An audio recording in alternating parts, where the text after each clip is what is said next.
What should I do if the kitchen is the entrance to the house? There is the kitchen right after entering the door. The shoe cabinet can only be made in half. Shoes that are often worn are piled on the doorstep. The kitchen is also very crowded. Try this. First, remove non-load-bearing walls to expand space. It's very noble to do it by the door. Storage shoes and boots. Handbag with centerpiece. Leave space at the bottom for long-wear shoes. Connect to the top. Extra large rotating shoe rack installed underneath.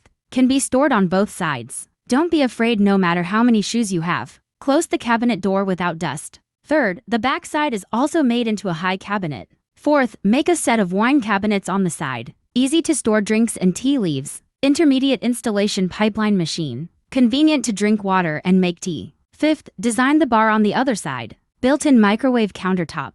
Vegetable baskets and trash cans can also be embedded inside. Sixth, finally install the hanging rail sliding door. It opens to a semi-open kitchen. Atmospheric and bright. Don't forget like and share video.